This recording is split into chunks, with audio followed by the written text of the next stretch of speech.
mean, waves of more than 20 feet are quite common. And that is going to probably have the larger effect in moving the debris towards the northeast, maybe at about 1 or even 2 miles an hour.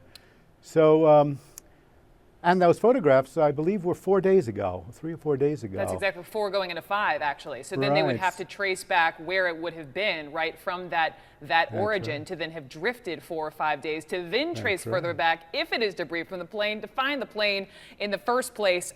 Jennifer, when we talk about the currents and also what we know, I mean, this is this vast part of the world where parts of the ocean are X deep and parts of the ocean are like 8 to 9 Empire State Buildings stacked on top of each other deep. Yeah, it's very, very deep. And just like on the surface, you have mountains, you have things like that under the ocean as well, on the ocean floor. And so some of these areas that we're looking at are 10, 12,000 feet deep. You have to stack, like you said, 8 to 9 Empire State Buildings on top of each other in order to get to that depth. That just puts it into perspective just a little bit. We've also been talking about these ocean currents, and it's very interesting. I have a map that shows that these are high resolution images, and this just looks like a bunch of colors right now, but I'm going to show you just a little bit. If we zoom in closer, these are the currents. You can see the red arrows going down. Those are very strong currents. You see red arrows going up. Those are very strong currents. The lighter shades of green, right where the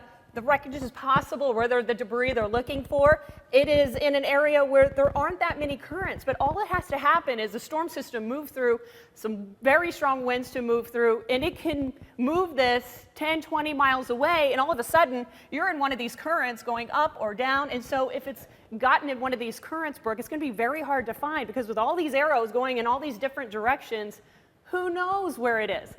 So Mr. Gordon, when we talk about the variables and then the currents, I mean, I'm sitting here wondering, wow, if they're even lucky enough to find this debris, that they can confirm this is in fact from the plane, how the heck do you find the plane?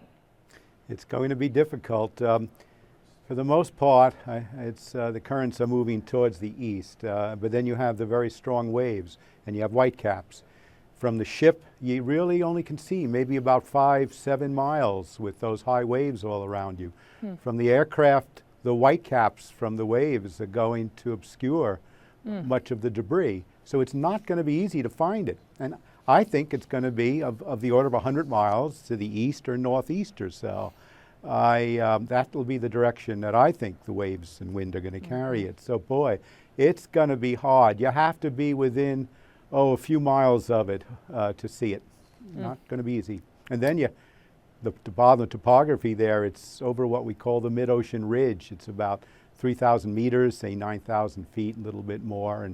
And she said it was very, very rugged topography down there, submarine topography.